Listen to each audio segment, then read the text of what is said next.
ಪ್ರತಿಯೊಂದು ಹೆಜ್ಜೆಯು ಕೂಡ ಹುಸಿಯಾಗುತ್ತಾ ಬಂತು.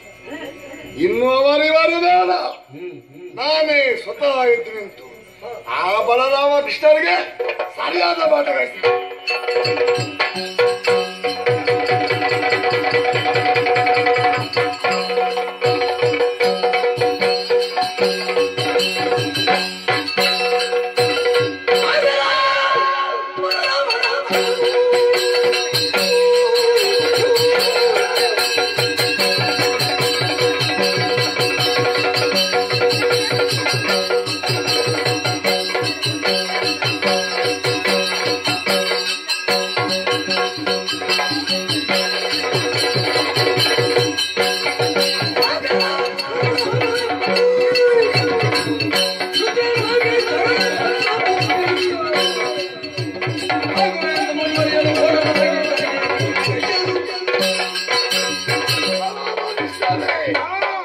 ನಮ್ಮವರನ್ನೆಲ್ಲ ಮೋಸದಿಂದ ಕೊಲ್ಲಿಸಿದೆ.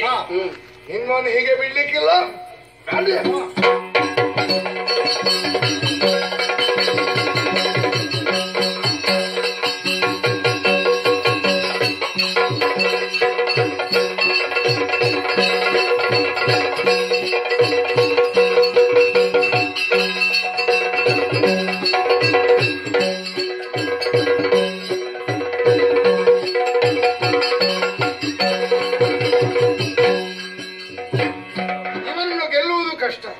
ಪದೇ ಪದೇ ದಾಳಿ ಮಾಡುತ್ತಾ ಇದ್ದಾನೆ. ಈ ಬಾರಿ ಅವನ ಕೈ ಮೇಲಾಗುತ್ತಾ ಇದೆ. ಅವನಿಂದ ನಾವು ಉಳಿಯಬೇಕು ಎಂದಾದರೆ ಏನು ಮಾಡೋಣ? ಗೋಮಂತ ಪರ್ವತ ಕಾಣುತ್ತಾ ಇದೆ.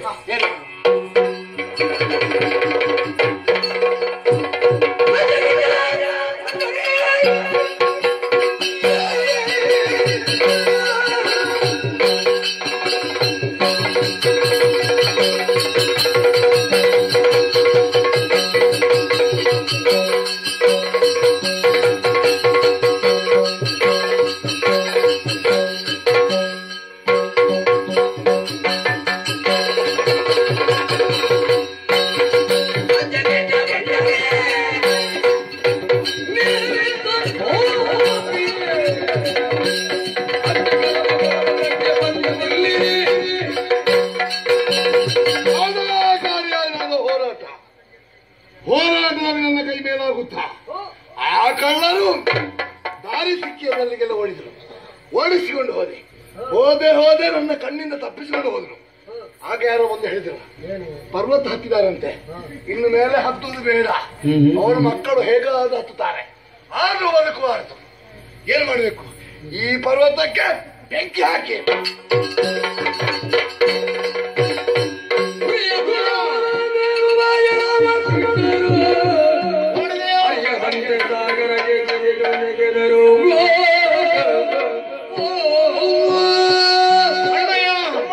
ಅದೆಷ್ಟೋ ಜೀವರಾಶಿಗಳು ದಹಿಸಿ ಹೋಗಿವೆ. ಈ ದುಷ್ಟನ ಆವೃತ್ತಿಯಿಂದ ಕೃತಿಯಿಂದ ನೋಡು, 17 ಬಾರಿ ಮಧುರೆಗೆ ದಾಳಿಯನ್ನು ಸಗಿದ. ಆದರೂ ನಮ್ಮನ್ನು ಕೊಲ್ಲಬೇಕೆನ್ನುವ ಒಂದೇ ಹಠ ಇವನಿಗೆ. ಏರಿದ ಪರ್ವತವನ್ನು ಬಿಡದೆ ಸುತ್ತಲೂ ಅವನ ಅನುಚರರಿಂದ ಬೆಂಕಿಯನ್ನಿರಿಸಿದ್ದಾನೆ. ಬೆಂಕಿ ಮೇಲೇರುತ್ತಾ ಬರುತ್ತಿದೆ. ಇನ್ನು ನಾವು ಇಲ್ಲಿದ್ದರೆ ಆಗುವುದಿಲ್ಲ. ಉಳಿಬೇಕು ಎಂದಾದರೆ ಕಾಣುತ್ತಾ ಇದೆ ಆ ಶರದಿ ಹಾರಿಕೊಳ್ಳೋಣ.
ಉರಿಯುವಂತ ತಗದಗನೆ ಉರಿಯುವಂತ ಬೆಂಕಿಗೆ ಆಹುತಿಯಾಗಿ ಹೋಗಿದ್ದಾರೆ. ನನಗೇನು ಶತ್ರುಗಳೇ ಇಲ್ಲ. ನನ್ನ ಮಕ್ಕಳು ಈಗ ಸಂತೋಷದಿಂದ ಉಸಿರು ಬಿಡ್ತಾ ಇದ್ದಾರೆ. ಕಣ್ಣೆದುರಿಗೆ ಮಕ್ಕಳು ಕುಣಿದಾದ್ರೆ ತಂದೆಗಾಗುವ ಸಂತೋಷ ಏನು ಈಗ ಸ್ವತಃ ಅನುಭವಿಸ್ತಾ ಇದ್ದೇನೆ.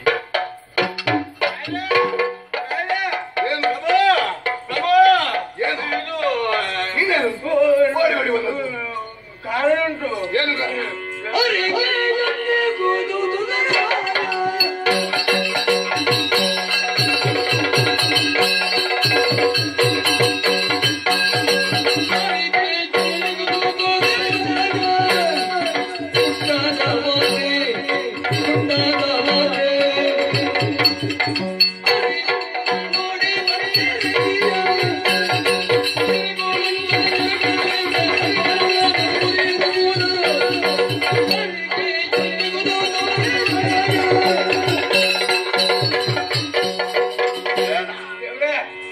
ನಿಮ್ಮನ್ನು ಪ್ರಾರ್ಥನೆ ಮಾಡ್ಲಿಕ್ಕೆ ಬಂದದ್ದು. ನನ್ನಲ್ಲಿ ಪ್ರಾರ್ಥನೆ. ಹೌದು, ಹುಡುಕ್ತಾ ಇದ್ದೀನಿ. ಅರಿಕೆ ಮಾಡ್ಲಿಕ್ಕೆ. ಅರಿಕೆ ಮಾಡಿ ದೇವ್ರೆ, ಗುಟ್ಟಿನ ವಿಷಯ. ಗುಟ್ಟಿನ? ಹೌದು. ಯಾರಿಗೂ ಕೇಳಿಸಬಾರದು, ಯಾರಿಗೂ ಕೇಳಿಸಬಾರದು, ನಿಮಗೂ ನಮಗೂ ಮಾತ್ರ. ಅಂತಹ ರಹಸ್ಯ ವಿಸ್ಮಯ ಯಾರ? ಅದು ವಿಷಯ. ವಿಸ್ಮಯ. ಏನು ವಿಸ್ಮಯ? ಆಚಾರ್ಯ. ಹೌದು. ಒಂದಿಗೆ ಕೈ ಕೊಟ್ಟ ಆಚಾರ್ಯ.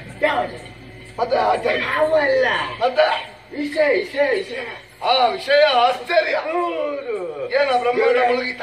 ನೀವು ಬಹಳಷ್ಟು ಸಂತೋಷದಲ್ಲಿ ಇದ್ದೀರಿ ಈಗ ಸಂತೋಷ ಪಡೆದು ಯಾವಾಗ? ಹೌದು. ಶತ್ರುನಾಶವಾದಾಗ ಪ್ರತಿಯೊಬ್ಬನು ಸಂತೋಷ ಬರ್ತಾನೆ. ನೀವು ಎನಿಸಿದ್ದೆಲ್ಲ ಹೋಯ್ತಲ್ಲ.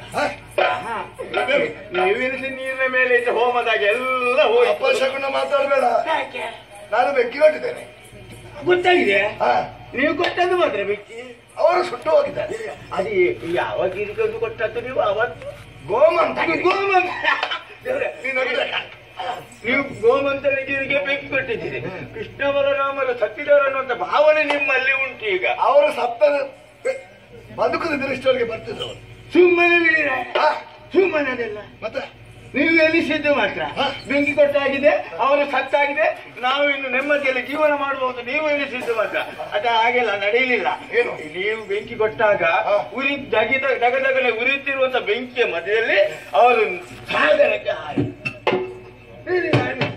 ನೀರಿಗೆ ಹಾರಿದ್ದು ನಾವು ಯೋಚನೆ ಮಾಡಿದ್ವಿ. ಈಗ ಅಲ್ಲಿ ನೀರಿನಲ್ಲಿ ಮುಳುಗಿ ಸತ್ರು ಅಂತ ನಾನು ಭಾವಿಸಿದ್ದೆ. ಆದ್ರೆ ಅವರು ಈ ಜಾಡಿ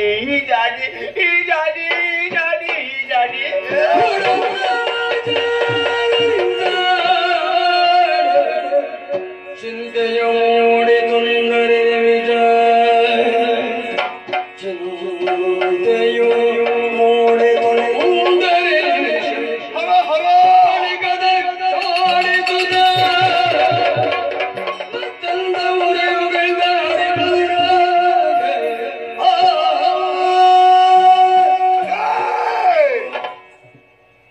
ಶತ್ರುನಾಶ ಎಂಬುದು ಕಣ್ಣನಲ್ಲಿ ಒಳಗನೆ ಗಂಟಾಯ್ತು. ನನ್ನ ವೈರಿಗಳು ಸತ್ತಿದ್ದಾರೆ ಎಂದು ಸಂತೋಷದಿಂದ ನಾನಿದ್ರೆ ಗುಪ್ತ ವಿಚಾರವಾಗಿ ಅವರು ಬದುಕಿದ್ದಾರೆ. ಅವರು ನೀರಿನೊಳಗೆ ಈಜಾಡಿ ದ್ವಾರಕ್ಕೆ ಹೋಗಿ ಮುಟ್ಟಿದ್ದಾರೆ. ಈಗ ನಾವು ಹಾಗಲ್ಲ, ಉಪಾಯದಿಂದ ಕೊಲಿಸ್ಬೇಕು. ಏನು ಮಾಡ್ಬೇಕು?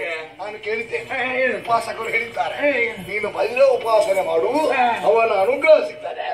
ನೀನು ನರಬರಿ ನರಮೇಧ ಮಾಡುವಂತ.